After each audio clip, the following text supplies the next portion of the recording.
l'appelles Emilia hein, quand tu l'évoques.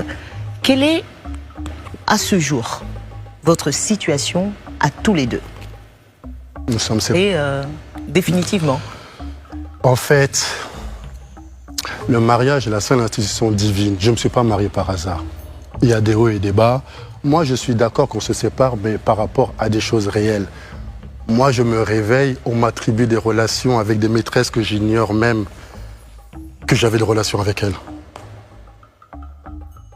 Les gens se sont levés, ils ont pris ma photo, ils ont pris la photo d'une influenceuse marocaine, Yousra, ils ont décidé que j'avais une relation avec elle. Une personne que dans toute ma vie, j'ai vu que 30 minutes à l'aéroport, je croise. La seule raison Non. Qui a fâché ton épouse? Non. Ce que mon épouse me reproche énormément, c'est mon absence. Une fois que je me suis marié avec cette personne, je suis remonté en Europe, elle était enceinte. J'ai mis d'autres priorités qu'à ce mariage. J'ai pris Emilia comme acquise. J'ai négligé la relation et ça l'a beaucoup affecté parce qu'il y a eu des moqueries de la part de sa communauté qui disait il t'a marié, il t'a abandonné, etc., etc. Après, on me voyait avec des filles sur Paris, en mode chill, et ça commençait à énerver Emilia petit à petit, et c'est l'accumulation de toutes ces choses.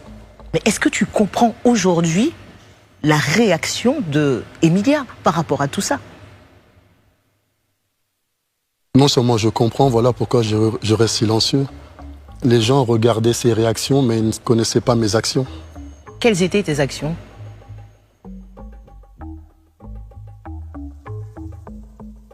Des mauvaises actions.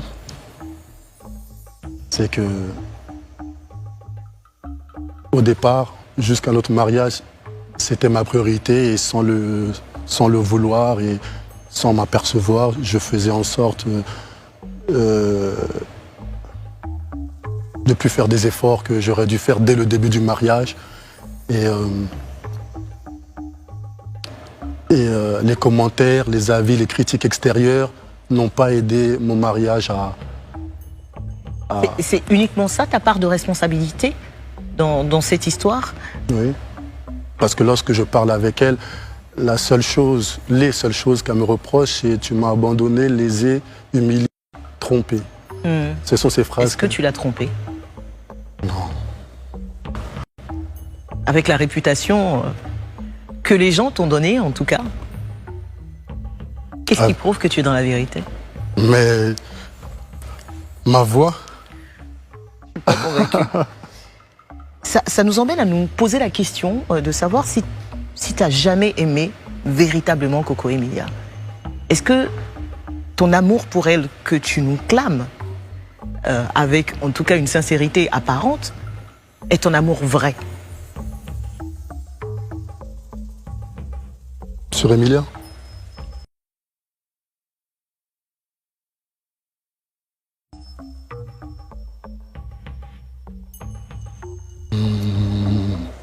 J'ai connu beaucoup de femmes, j'ai aimé beaucoup de femmes, mais Emilia, c'est spécial.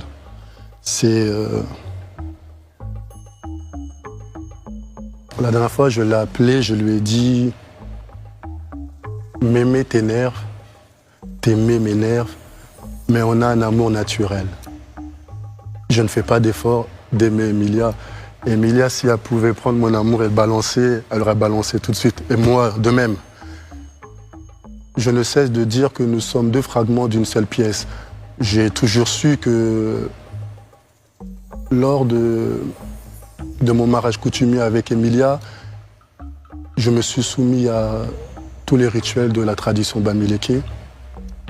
Et je ne cessais de dire à son père, je marie Emilia, peu importe ce qui se passe avec Emilia.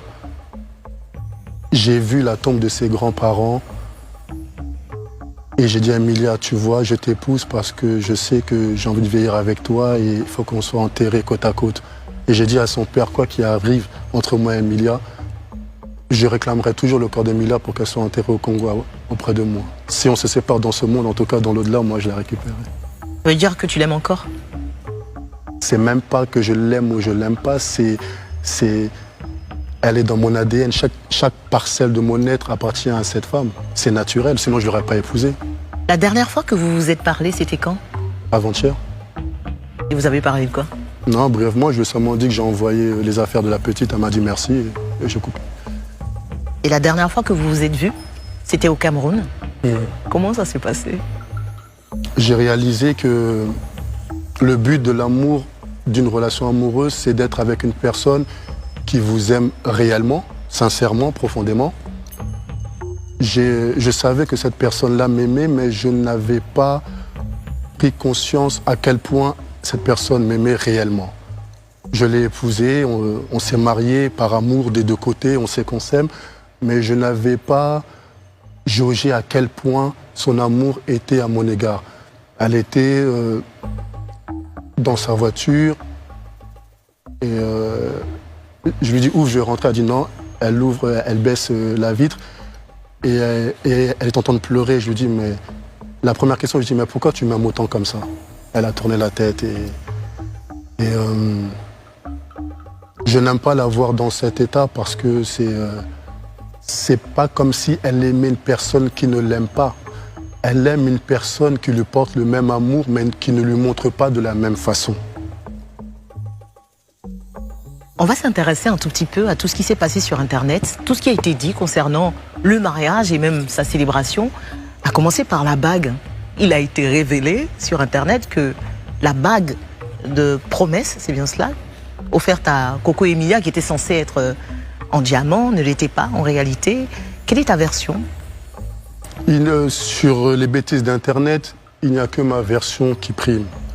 Cette bague est la même. Emilia a vu cette bague sur moi et je lui ai dit « Je vais te faire la même bague comme bague de promesse ». Les gens se réveillent le matin, créent une histoire et ils collent Francis et Emilia. Vous avez vu Emilia dire, écrire de son compte personnel? Non. Je mets mon épouse au défi qu'elle prenne la même bague, qu'elle ait dans une bijouterie que tout le monde puisse voir. Je n'ai pas le temps. C'est offrir une bague en plastique à la personne qu'on aime le plus au monde, c'est du n'importe quoi. J'ai passé l'âge. On fait ça même à... C'est des conneries.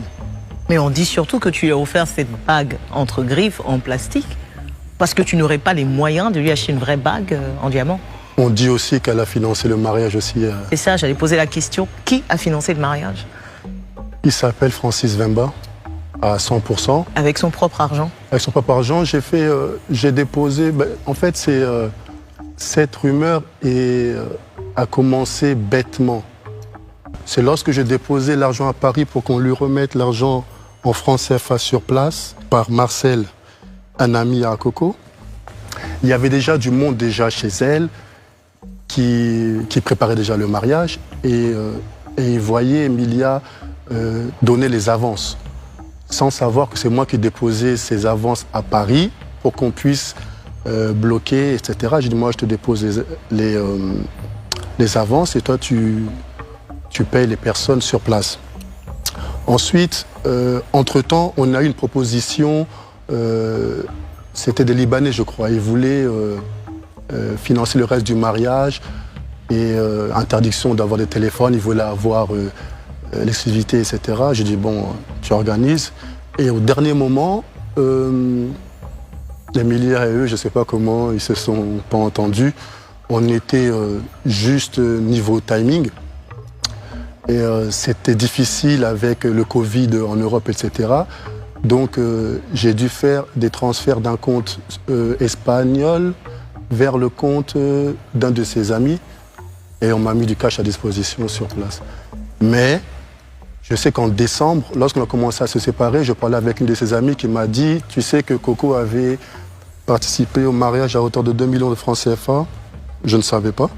J'ai appelé Coco, j'ai dit pourquoi tu as appelé quoi avec les 2 millions de francs CFA? Elle m'a dit je ne voulais pas te dire, je lui ai remis les 2 millions de francs CFA. Donc, Et en gros, le mariage, il a coûté combien? Il y a eu beaucoup de spéculations. Non, moi je vais te dire, le mariage, en tout et pour tout, j'ai déposé 24 000 € sur Paris sur les avances. J'ai fait un transfert de 30 000 € et un transfert de 26 000 €. 60, 80 000. Oui, ça c'était juste pour la célébration du 10, sans compter les billets d'avion, après des amis, etc. etc. Et de ma famille, aussi de plusieurs membres de ma famille qui ne sont pas venus au dernier moment. Voilà, on est dans les 100 et quelques mille. Francis Mbemba, au regard de tout ce qui s'est passé, de toutes ces rumeurs, des réactions de ta femme qui peuvent se comprendre aussi, même si dans la façon on peut redire des choses. Si jamais tu devais revenir en arrière, refaire les choses, qu'est-ce que tu changerais dans ta façon d'aimer ta femme? D'aimer ma femme? Bah oui, pour éviter tout ça.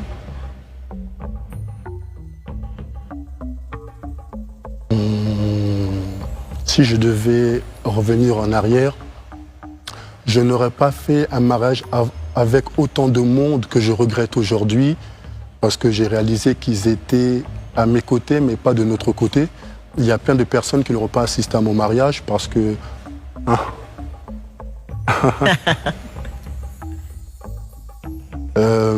La pause, c'est pour l'image, hein?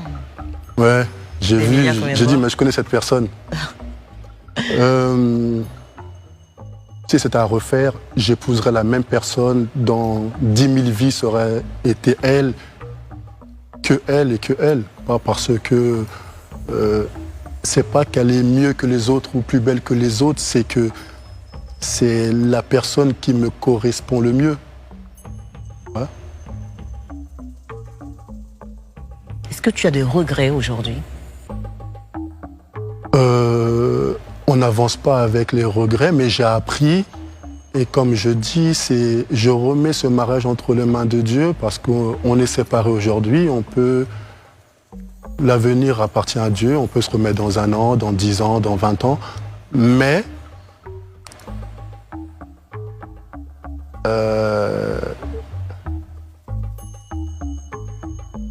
je ne me vois pas vivre avec une autre personne que cette personne-là.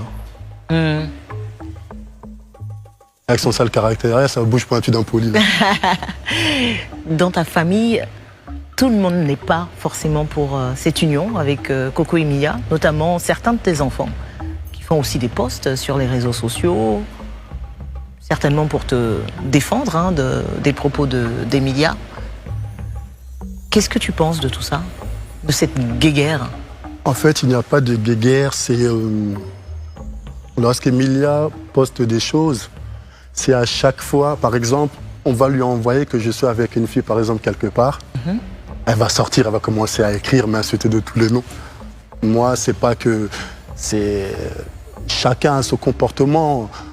Mon épouse est de nature très jalouse, impulsive. Elle est très colérique. Et moi, je suis plutôt plus calme, réfléchi.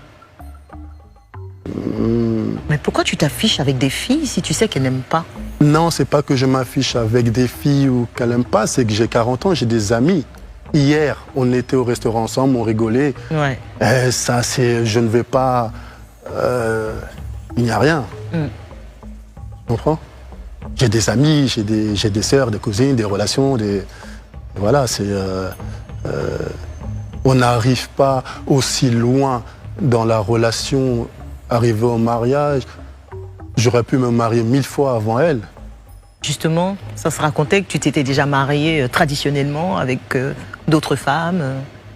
Moi, j'ai envie de voir les familles des autres femmes qui ont dit que je me suis marié avec leur enfant. Parce qu'après, c'est les on-dit. Emilia, c'est la...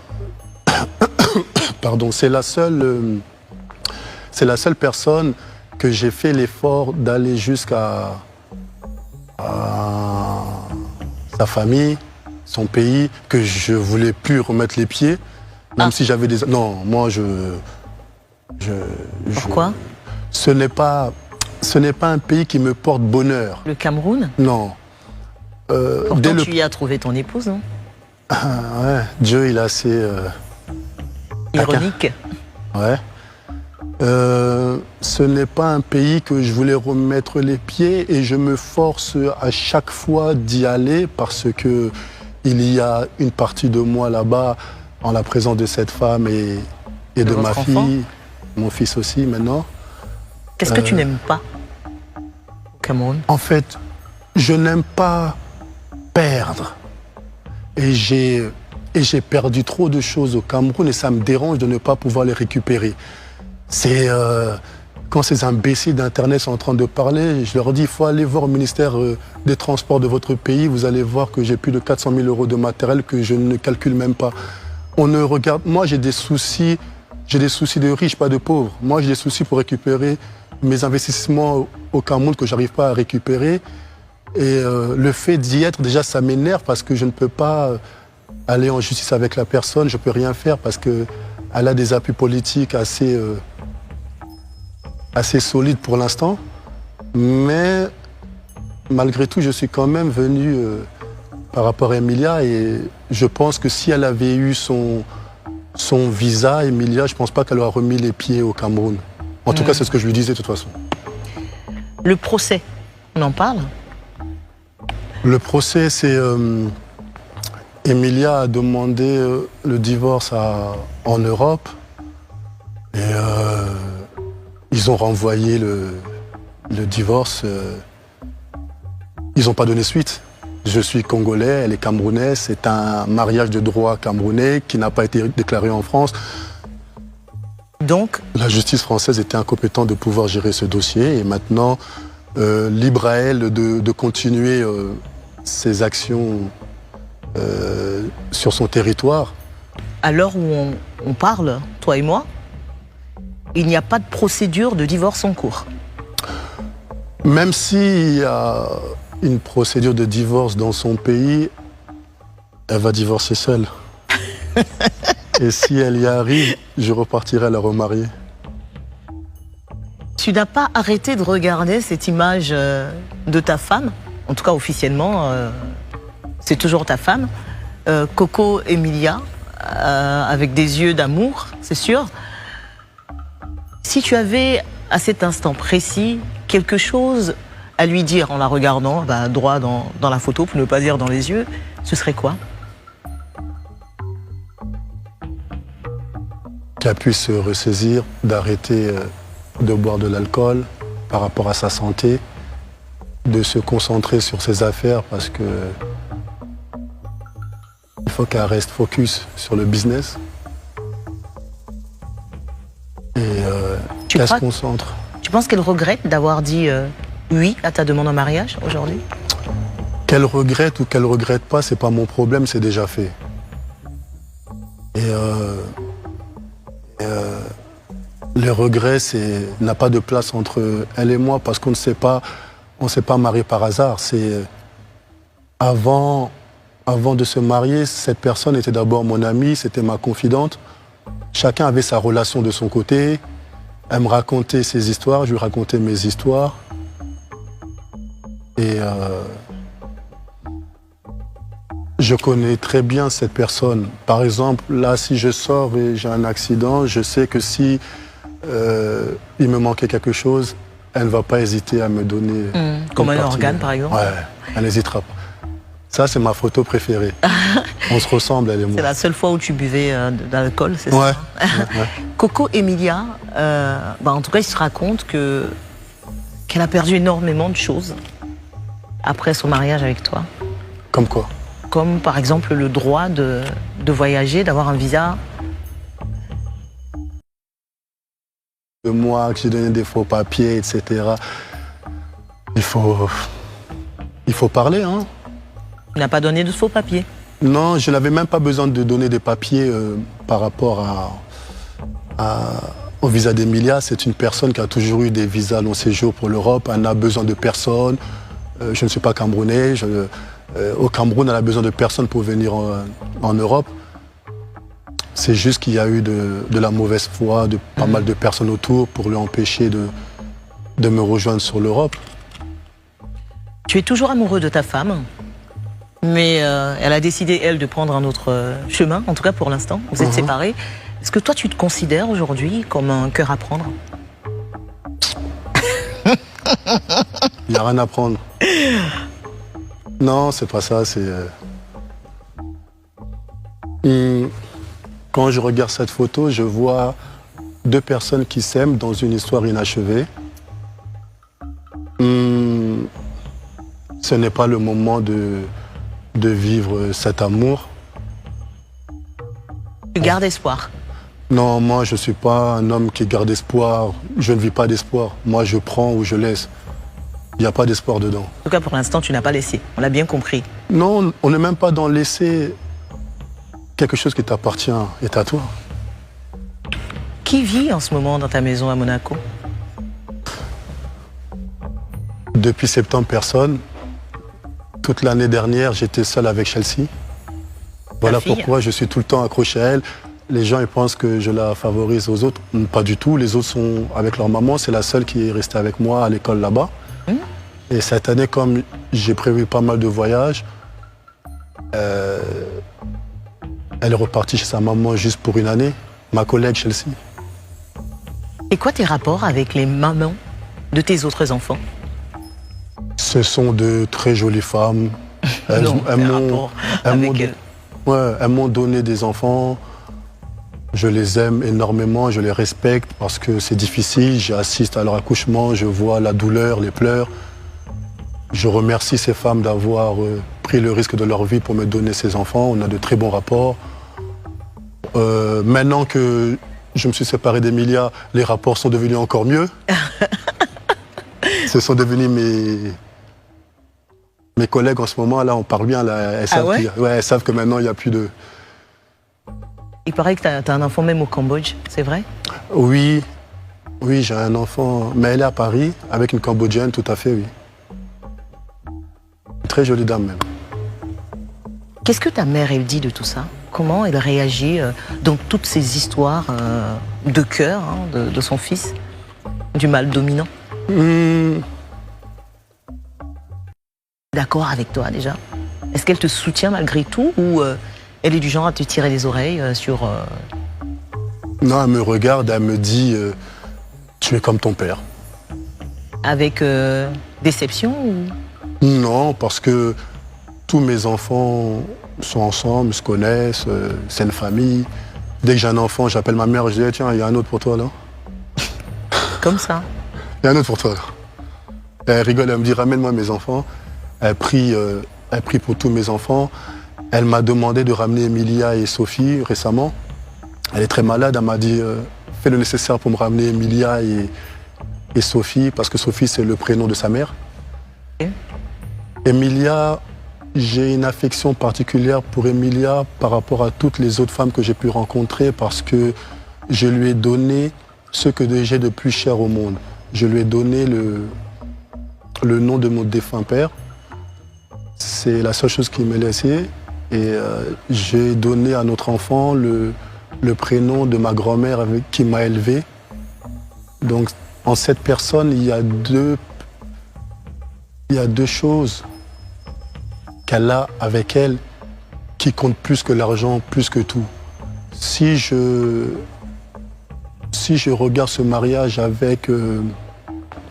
avec calme, sérénité, avec un regard affectueux envers cette personne, malgré son comportement, c'est parce que j'ai donné deux choses à cette femme que je ne peux reprendre. C'est gravé à jamais. Tu parles de son comportement, évidemment, même si tu l'aimes, en tout cas comme tu le dis, il y a des choses qu'elle a pu faire ou dire que tu n'as pas forcément apprécié. Quelle est la chose qui t'a le plus blessé? Le fait qu'elle ait retiré ton nom du sien sur les réseaux sociaux, par exemple? Non, qu'elle ait posé la bague? Ça encore, c'est ce qui m'a dérangé, c'est que cette personne, Emilia sait comment me faire mal et moi, je sais comment faire mal à cette personne. Parce qu'on se connaît réellement. Je t'ai dit, nous étions d'abord amis, confidents. Lorsque je regarde Emilia, je ne regarde pas tout ce qui nous oppose aujourd'hui, ni ce qui nous sépare, mais je regarde tout ce qui nous a unis. Premièrement, cette personne, quand je l'observe, je suis resté 1 an et demi allongé suite à ma maladie d'embolie pulmonaire bilatérale segmentée. Plusieurs fois, cette personne est resté au téléphone du matin au soir en vidéo avec moi à l'hôpital, avant le mariage, après le mariage, jusqu'à la guérison totale, fin 2021. Dans chaque relation, les personnes s'attardent sur ce qui les oppose, qui les sépare.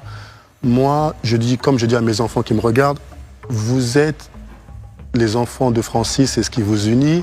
Ne regardez pas ce qui vous sépare, vos mères. C'est ce que j'essaie d'appliquer dans ma vie. C'est je me concentre sur les bonnes choses. Et en acceptant d'épouser Emilia, je savais qui j'ai épousé. Tout ce qu'elle fait ne m'étonne pas, ne me choque pas. J'ai prié pour avoir la pluie qui s'appelle Emilia. Je dois en assumer la boue qui s'appelle son comportement. Est-ce que tu as eu peur à un moment donné que ces agissements, justement, aient une répercussion directe sur tes ambitions politiques? Oui, parce que lorsque la toile s'enflamme à dire que j'ai un litige avec ma femme, que j'ai escroqué ma femme, tout ça, c'est lorsque tu as des partenaires de travail, ils checkent Google, ils tapent ton nom, ça sort des âneries comme ça, c'est pas agréable. Comme je l'ai dit, je ne suis pas maqué avec un groupe ou des personnes que je dois me justifier par rapport à ma vie privée parce que je mène ma barque depuis une décennie avec une seule personne, Walter. Donc tous les autres, ils veulent travailler ici, c'est bien, ils veulent pas travailler, c'est pas mon problème. Maintenant, personne n'a le pouvoir sur ma vie, sur mes ambitions, à part moi-même. Parce que chaque action que je pose, j'en assume les conséquences. Et elle peut dire ce qu'elle veut, Emilia, elle peut faire ce qu'elle veut. Moi, je reste focus, inébranlable sur mes ambitions, mes envies, ma direction. Et voilà, c'est ma vie privée. Maintenant, si les personnes, ils sont trop bien dans leur vie et ils n'ont pas de problème avec leur femme, ça me fait une belle jambe. Qu'est-ce que tu dis aux gens sur Internet qui racontent toutes ces histoires? En fait, je lis, je regarde, j'en rigole et j'en parle avec mes enfants. Au final, il faut regarder le bon côté des choses. Cette histoire m'a permis de me rapprocher de mes enfants, ça m'a permis de mieux structurer ma relation avec mes enfants. À aucun moment, lorsqu'Emilia écrit des mauvaises choses, je suis la personne qui va dire à mes enfants qui sont déjà à un âge assez avancé, ils comprennent les choses, elles sont branchées, leur dire oui, elle est comme ça, elle est comme ça, non. Par exemple, Chelsea, qui est très proche de moi, a une relation extraordinaire avec Emilia que moi-même, je n'avais plus le téléphone d'Emilia, c'est Chelsea qui m'a donné son nouveau numéro en fait. Elles ont leur relation, je ne rentre pas dans la relation entre Emilia et Chelsea parce que Emilia est la maman de sa sœur, de son frère, avec qui Ryan et Chelsea sont très proches. Les problèmes avec Emilia, c'est entre moi et Emilia. Emilia prend le téléphone, elle dit « Je suis en guerre avec ton père, mais toi, je t'aime, viens au Cameroun, tu es ma fille. » Donc, on n'en est pas là, parce que la réalité, nous sommes les seuls à connaître où on en est réellement. Et voilà, il faut prendre... Il ne peut y avoir deux fous dans une famille, ni dans une maison. Là, quand elle est en colère, je ne vais pas être aussi en colère et rentrer dans un conflit avec elle, ou sinon, sans perdre. Elle est jeune, Emilia, elle est encore immature, elle va prendre la maturité avec de l'âge. C'est une bonne personne, sinon je ne l'aurais pas épousée. Et je ne regarde pas les mauvaises actions qu'elle a pu poser, je regarde plutôt ce qui nous a unis, au-delà de l'amour. Je sais que c'est une personne qui m'aime réellement, sincèrement, sans intérêt. Et voilà, c'est ça. Francis Wemba, as-tu été totalement sincère dans ce confessionnal? Un peu trop, je pense.